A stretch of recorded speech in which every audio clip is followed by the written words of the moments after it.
Hernán Cortés, el tiempo de la conquista. Fue una época de mitos y de dioses, de héroes y de ambiciones desmedidas. Un tiempo en que el horizonte parecía infinito, y el mundo, aún por descubrir, prometía gloria y riqueza. Europa miraba hacia el mar con hambre de poder. Las viejas tierras parecían pequeñas frente a las promesas del nuevo mundo. Era un momento en que la fe y la codicia se entrelazaban, donde los reinos competían no solo por oro, sino por almas que salvar. Las carabelas partían cargadas de esperanzas y temores, buscando en lo desconocido una nueva razón para existir.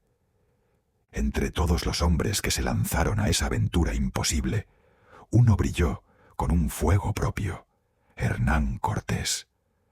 Hablar de la conquista de América es hablar de él, de su determinación, de su astucia, de su fe y de su sombra.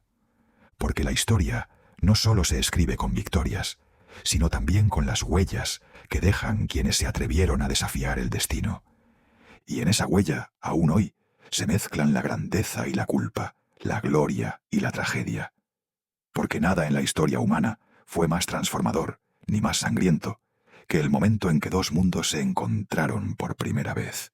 En el año 1485, en la villa extremeña de Medellín, nació Hernán Cortés. Hijo de una familia noble, pero sin fortuna, creció en una tierra dura, cuna de conquistadores.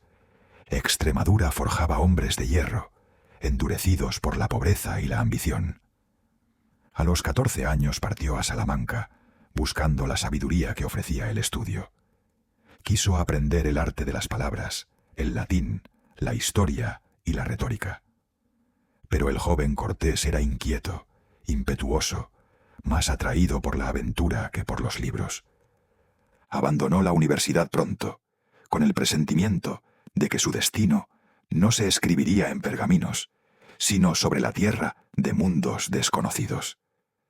En las frías aulas de Salamanca escuchaba historias de marineros y exploradores. Se hablaba de Colón, de los reyes católicos, del nuevo continente recién hallado. Aquellas palabras lo marcaron más que cualquier lección. El eco del descubrimiento se convirtió en el llamado de su propia vida. Soñaba con horizontes lejanos, con mares que olían a sal y peligro. Con cada relato de conquista sentía que su lugar estaba más allá del océano, donde el mundo aún no tenía nombre. Tras su paso por Salamanca, trabajó un tiempo como escribano en Valladolid. Allí aprendió a manejar la pluma, la ley y la palabra. Pero también descubrió que la rutina y la obediencia no eran su camino. España estaba viva de rumores. Se hablaba de nuevas tierras más allá del mar, donde el oro brillaba bajo soles desconocidos. Cortés, seducido por esas historias, comprendió que su lugar no estaba entre los muros de una oficina. Su destino aguardaba en el horizonte, allí donde empezaba el misterio del mundo. En las tabernas de los puertos, los marineros contaban hazañas que sonaban a leyenda. Islas cubiertas de selva, ríos tan anchos como mares, pueblos que adoraban al sol. Cada palabra encendía más la llama de su ambición. Sabía escribir, sabía convencer, pero sobre todo sabía mirar más allá. Su pluma no llenaba pergaminos, sino mapas imaginarios. Y cada noche, mientras las campanas sonaban en la distancia, Hernán Cortés soñaba con escuchar el rugido del océano frente a él. En 1504, con apenas 19 años, Hernán Cortés se embarcó hacia el Nuevo Mundo. Dejó atrás su pasado, su nombre y todo lo conocido, con la mirada fija en un mar sin fin. El viaje lo llevó a la Española, una isla que entonces representaba el umbral de América. Allí comenzó su aprendizaje real, el de sobrevivir, comerciar, negociar y mandar. Pronto se hizo notar por su audacia y su carisma. Fue allí donde conoció a Diego Velázquez, gobernador y hombre de poder, quien vería en él a un joven prometedor. Lo llevó consigo a Cuba, en 1511, y lo nombró alcalde de Santiago. Parecía el inicio de una amistad. En realidad, era el comienzo de una rivalidad que cambiaría la historia. El océano lo había transformado. el niño de Medellín se convirtió en hombre entre tormentas y horizontes desconocidos.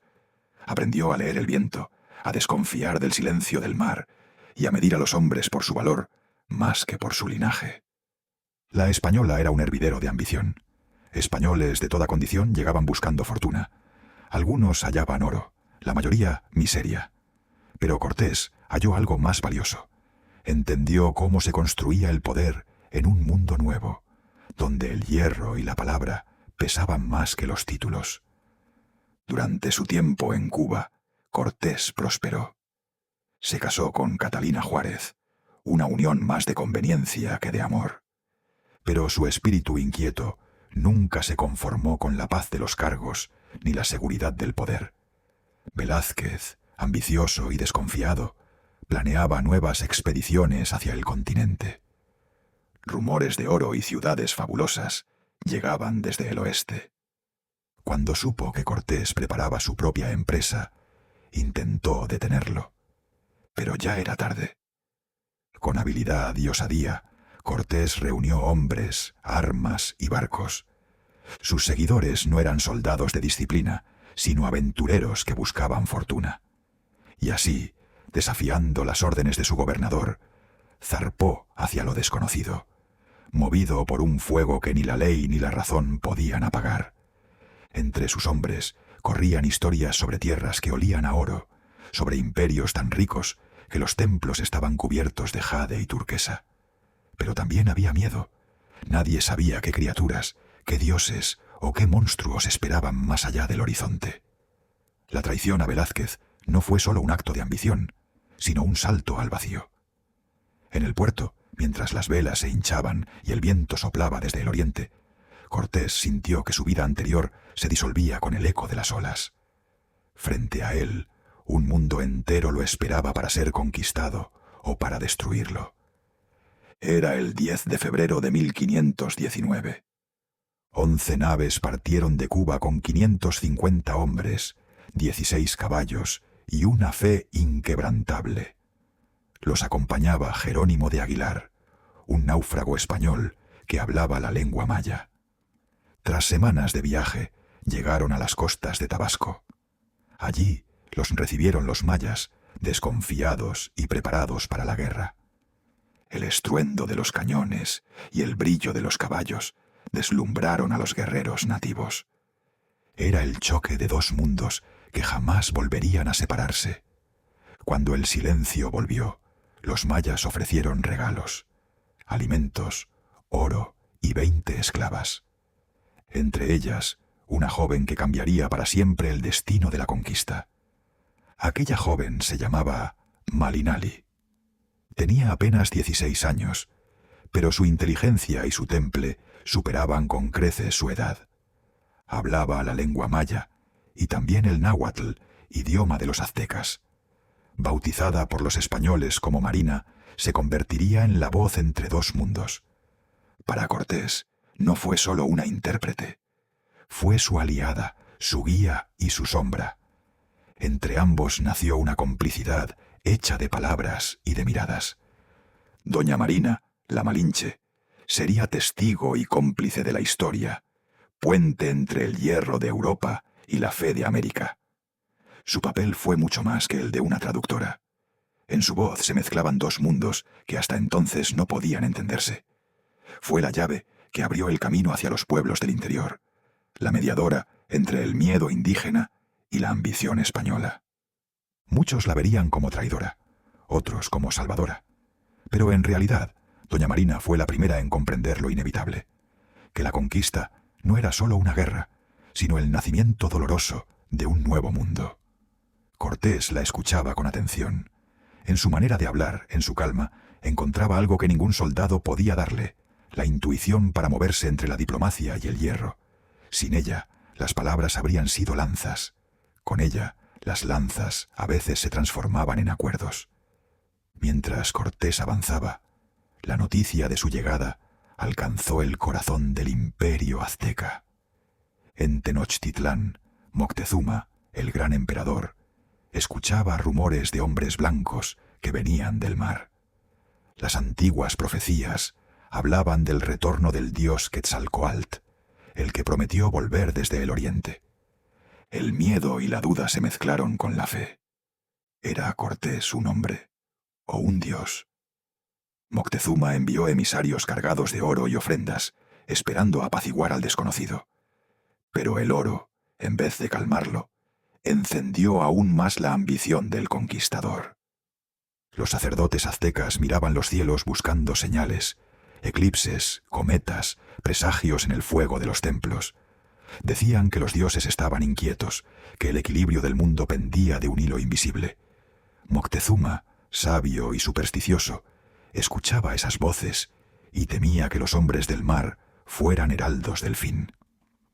Los regalos que envió eran obras de arte y fe, discos de oro, máscaras de obsidiana, plumas de quetzal, pero también eran una súplica silenciosa. Moctezuma creía que si esos hombres eran dioses, debían ser tratados con reverencia, y si no lo eran, mejor no descubrirlo todavía. Cortés, al recibirlos, comprendió algo esencial. El miedo del enemigo podía ser su mejor aliado. Donde Moctezuma veía el cumplimiento de una profecía, él veía una oportunidad para conquistar un imperio entero con la fuerza de una idea. Cortés fundó la ciudad de Veracruz y rompió los últimos lazos con Cuba. Quemó sus naves, sellando el destino de todos. No habría retorno. Con la ayuda de los chalcaltecas, enemigos de los aztecas, marchó hacia el corazón del imperio. El camino fue largo y brutal. Selvas húmedas, pantanos que tragaban hombres, montañas cubiertas de niebla. Los chalcaltecas marchaban junto a los españoles, algunos por alianza, otros por odio hacia los mexicas. Aquella extraña hermandad de hierro y resentimiento se forjó en sangre. Cortés cabalgaba al frente, observando el paisaje. A veces, en las noches de campamento, escribía cartas al emperador Carlos. En ellas hablaba de ciudades más grandes que Sevilla, de pueblos que adoraban al sol, de riquezas inimaginables. Sus palabras eran medio informe, medio confesión. Cuando alcanzaron las faldas del Popocatépetl, el aire olía a azufre. Desde la cima, el volcán exhalaba columnas de humo. Los hombres pensaron que era un dios dormido. Desde allí, los hombres de Cortés contemplaron por primera vez Tenochtitlán, y todos comprendieron que estaban a las puertas de algo que superaba su entendimiento. Una ciudad suspendida sobre el agua, brillante como un espejismo. Templos, canales y torres se extendían bajo un sol dorado. Jamás ojos europeos habían visto algo igual. Ante ellos se abría un mundo que parecía salido de un sueño. El 8 de noviembre de 1519, Hernán Cortés entró en Tenochtitlán. La ciudad entera guardaba silencio. En el centro de una gran avenida, Moctezuma apareció rodeado de su séquito, envuelto en plumas y oro. El encuentro fue solemne. Dos mundos se miraron a los ojos sin entenderse. Cortés intentó abrazar al emperador, pero los nobles aztecas lo impidieron. Ambos sabían que aquel gesto marcaría el inicio de una nueva era. El silencio de aquel momento se volvió casi sagrado. Los hombres de Cortés, cubiertos de barro y hierro, no podían creer lo que veían. Una ciudad de piedra blanca, atravesada por canales, con templos que se elevaban como montañas. Los mercados bullían con miles de voces, perfumes y colores desconocidos. Moctezuma habló con voz tranquila, pero sus ojos temblaban. Ofreció flores, collares y un discurso que era mitad reverencia, mitad advertencia. Dijo que venían del este, donde el sol nace, y que quizá eran quienes el destino había prometido. Cortés, sin entender todas sus palabras, respondió con solemnidad, entregándole un crucifijo. Dos símbolos, la cruz y el sol, se cruzaron sin saber que uno acabaría devorando al otro. Los españoles fueron alojados en un palacio, tratados como invitados, aunque prisioneros del respeto. El equilibrio era frágil y la historia implacable. Desde Cuba, Diego Velázquez no olvidaba la desobediencia de su antiguo aliado. Enfurecido, envió una expedición para capturarlo. 18 naves, 1000 hombres, liderados por Pánfilo de Narváez. Cortés, con apenas 250 soldados, decidió adelantarse. En una noche de tormenta, atacó por sorpresa. Los relámpagos iluminaban el campamento enemigo. La lluvia caía con fuerza, convirtiendo el suelo en barro y los gritos en ecos lejanos. Cortés avanzaba entre las sombras con el sigilo de un cazador. No era una batalla gloriosa, sino una emboscada precisa, fría, calculada. El asalto fue rápido, brutal y audaz. El enfrentamiento duró apenas unos minutos. Un disparo, un estallido, y Narváez cayó con el rostro ensangrentado. Cortés no lo mató. Lo necesitaba vivo, como trofeo de su audacia. Cuando los hombres de Narváez vieron al conquistador ante ellos, empapado y cubierto de barro, muchos bajaron las armas. No habían sido vencidos por un ejército, sino por la voluntad indomable de un solo hombre. Y así, deslumbrados por el carisma del extremeño, se rindieron. Aquella victoria duplicó su ejército, y también su leyenda. Esa noche, bajo la tormenta, Cortés no celebró. Sabía que había ganado una batalla contra España, pero perdido un poco más de su alma. Mientras tanto, en Tenochtitlán, la tensión estallaba. Pedro de Alvarado, al mando de la guarnición española, temió una rebelión durante una gran fiesta religiosa. El templo estaba lleno de nobles aztecas, danzando ante sus dioses. La celebración era un estallido de color y sonido. Tambores, flautas, cánticos antiguos que ascendían hacia el cielo. Los nobles mexicas danzaban cubiertos de plumas, girando en torno a los altares, ofreciendo incienso y flores. Era un rito de agradecimiento, hasta que el miedo cruzó la mirada de Pedro de Alvarado. Creyó ver días entre los bailarines. Juró oír conspiraciones en los cantos. El miedo pudo más que la prudencia. Y sin esperar confirmación, Alvarado ordenó a sus hombres atacar. El estruendo de los arcabuces rompió el ritmo de la danza. Los cuerpos cayeron entre los tambores. La piedra blanca se volvió roja. El suelo se tiñó de sangre. La música se detuvo. El silencio dio paso a un rugido de odio que resonó en toda la ciudad. Cuando Cortés regresó, la ciudad entera ardía y la guerra ya había comenzado. El aire olía a humo, a miedo, a venganza. Desde los templos caían piedras, lanzas, gritos. Los canales se llenaban de fuego. Era el corazón del mundo azteca, latiendo por última vez. El 30 de junio de 1520, los españoles intentaron huir bajo la lluvia. Las nubes pesaban sobre Tenochtitlán como una losa. El agua corría por las calles, mezclada con barro, con oro, con sangre. Cargaron el oro, demasiado oro.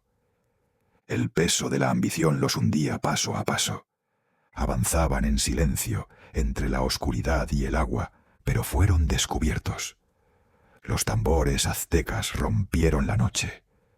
Sonaron como truenos sobre el lago. Las lanzas cruzaron el aire como relámpagos. Los gritos de guerra llenaron los canales.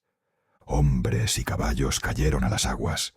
El oro los arrastraba al fondo como una maldición. La luna, oculta tras la tormenta, apenas dejaba ver los cuerpos flotando, las armaduras brillando por última vez antes de hundirse. Cortés intentó mantener la formación, gritando órdenes que se perdían entre la lluvia y el rugido del combate. Los hombres corrían sobre los puentes improvisados, resbalando en la madera mojada. Muchos caían al agua, aferrados a cofres y espadas, mientras las canoas mexicas se acercaban con antorchas encendidas. Era el infierno reflejado en el lago. Cortés, herido y empapado, vio su ejército desmoronarse. Se refugió bajo un árbol y por primera vez lloró. No por miedo, sino por la certeza de que todo podía terminar allí. Su llanto se confundió con el trueno y la lluvia. Aquella noche, el conquistador perdió su orgullo y parte de su alma. La historia la recordaría para siempre como la noche triste. Derrotado, pero no vencido, Cortés reunió a los supervivientes y emprendió el camino de regreso a Calchala. El barro, la lluvia y la derrota lo acompañaban como una sombra. Sabía que había perdido una batalla, pero no la guerra. En su interior ardía un fuego que ni el miedo ni la derrota podían apagar. Los hombres avanzaban agotados, muchos descalzos, sin comida ni munición. Las armaduras estaban rotas, las espadas melladas, los caballos cubiertos de heridas. La selva los observaba en silencio, como si la propia tierra esperara su final. Pero el extremeño no se detenía. Sabía que si caían allí, nadie recordaría sus nombres. Pocos días después, cuando aún curaban sus heridas, los tambores volvieron a resonar a lo lejos. El ejército mexica los había seguido. Decenas de miles de guerreros descendían sobre el valle. Su objetivo era uno solo: acabar con ellos. Era la llanura de Otumba. Un mar de lanzas y plumas que se extendía hasta el horizonte. Los españoles apenas sumaban unos cientos, exhaustos, hambrientos, con las ropas hechas jirones y la moral quebrada. Pero Cortés sabía que ese día se decidiría todo. Montó su caballo, miró a sus hombres y dijo: «Hoy no peleamos por oro ni por gloria, hoy peleamos por vivir». El combate comenzó con el rugido de los tambores y el estruendo de los gritos. Los guerreros mexicas avanzaban como una marea, cubriendo el valle. Las lanzas caían como lluvia. Los estandartes ondeaban bajo el sol ardiente. El acero español chocaba contra la obsidiana. Caballos y hombres resistían oleadas interminables. El aire se llenó de polvo, sangre y humo. Cortés observó el campo desde su montura. En medio de aquel caos, comprendió que la fuerza no bastaría. Solo un golpe al corazón del enemigo podría salvarlos. Entonces la vio, una litera elevada sobre los hombros de varios porteadores, cubierta con plumas negras, reluciendo entre la multitud. En ella, un sacerdote con túnicas sagradas alzaba un estandarte brillante de obsidiana. Era el símbolo divino del ejército mexica, el corazón de su fe y su valor. Cortés giró hacia sus capitanes. «Ahí», dijo, «ahí está su Dios. Si cae él, caerán todos». Sin dudar espoleó su caballo. El barro salpicó, el sol quemaba, el ruido era ensordecedor. Avanzó entre cuerpos y lanzas, seguido por sus hombres más fieles. La carga fue brutal. Golpearon con las lanzas, con las espadas, con la furia del que ya nada teme. Cortés embistió la litera. El sacerdote gritó, alzó el estandarte, pero la lanza lo atravesó en el pecho. El símbolo sagrado cayó al suelo, cubierto de polvo. Los ojos de los guerreros se nublaron de horror. Su Dios había caído. Y así el grito del ejército mexica se apagó. Por un instante, el silencio fue absoluto. Luego, el caos. Miles de guerreros comenzaron a huir. Otros arrojaron las armas, y el valle se llenó de cuerpos y de ecos. El milagro había ocurrido. La fe se había quebrado. La batalla de Otumba se convirtió en la resurrección de Cortés. El día en que la desesperación se transformó en victoria. El día en que la conquista volvió a respirar. Cortés y sus hombres regresaron a Calchala como sombras. Llevaban el cuerpo cubierto de cicatrices, los caballos exhaustos, pero los ojos encendidos. Los señores calchaltecas los recibieron con asombro. No podían creer que hubiesen sobrevivido. Allí, mientras sanaban sus heridas, el conquistador planeó su venganza. No volvería a enfrentarse al imperio azteca como un fugitivo, sino como un ejército renacido. Reunió sus fuerzas, llamó a nuevos aliados y forjó un ejército mestizo.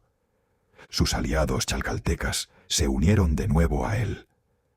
De todos los rincones del territorio llegaron hombres y suministros, armeros, intérpretes, carpinteros y marinos que, bajo sus órdenes, comenzaron a construir una flota en medio de la tierra firme. Los bergantines de Tenochtitlán nacerían lejos del mar, ensamblados pieza a pieza, con el rumor de la venganza en cada golpe de martillo.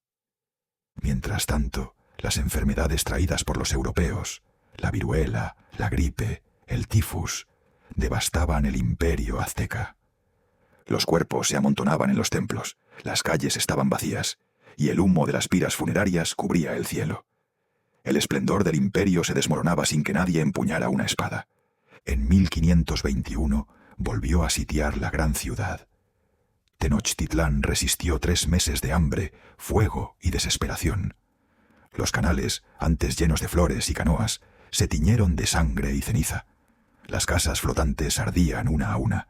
Las mujeres y los niños buscaban refugio en los templos, y desde lo alto de las pirámides los sacerdotes invocaban a los dioses por última vez. Finalmente cayó. Moctezuma había muerto, y su sucesor, Cuauhtémoc, fue apresado y ejecutado. Dicen que cuando lo capturaron, Cuauhtémoc miró a Cortés a los ojos y dijo: «Ya he hecho lo que debía en defensa de mi pueblo. Toma este puñal y mátame tú con tus propias manos». Pero Cortés guardó silencio. En ese instante, ambos comprendieron que el fin de un mundo acababa de consumarse. El gran imperio cayó, y sobre sus ruinas se alzó la bandera de Castilla. Había nacido la Nueva España. A lo largo de toda la campaña, doña Marina fue su voz, su conciencia y su vínculo con los pueblos indígenas. De su unión nació un hijo, Martín, el primero de una nueva sangre. Ella fue testigo del nacimiento del mestizaje, símbolo de una historia tejida entre amor, poder y traición. A veces, mientras traducía las palabras de Cortés a los señores indígenas, sus ojos se perdían en el vacío. Sabía que estaba cambiando el destino de su gente, pero también el suyo. Cada frase que pronunciaba podía salvar o condenar un pueblo. Era una carga demasiado grande, incluso para una mujer que nunca temió mirar a los ojos del poder.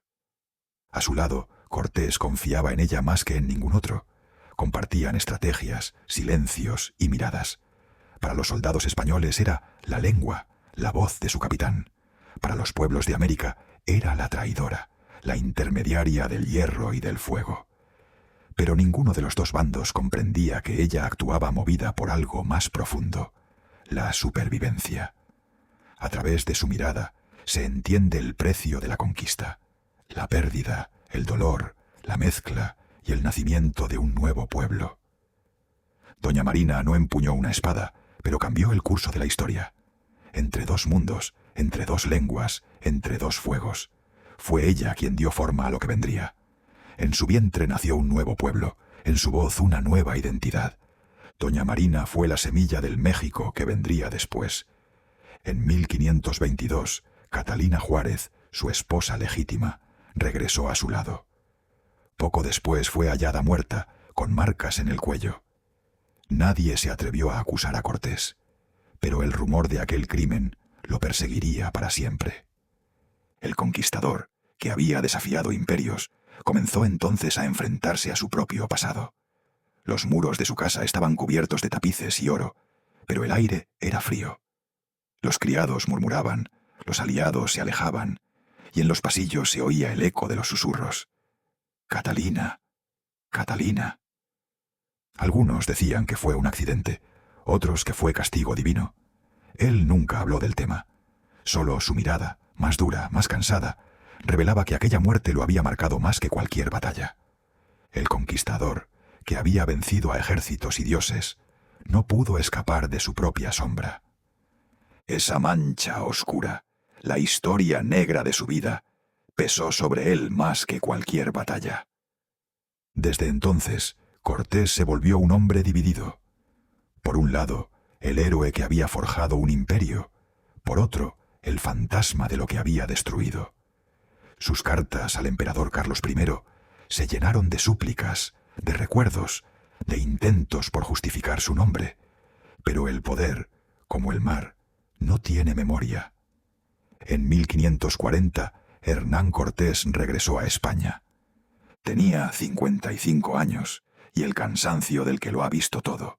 Esperaba honores, pero encontró silencio. El emperador Carlos I lo recibió con frialdad. La gloria había pasado, y el héroe se había convertido en un recuerdo incómodo. A su llegada, nadie lo esperaba en el puerto.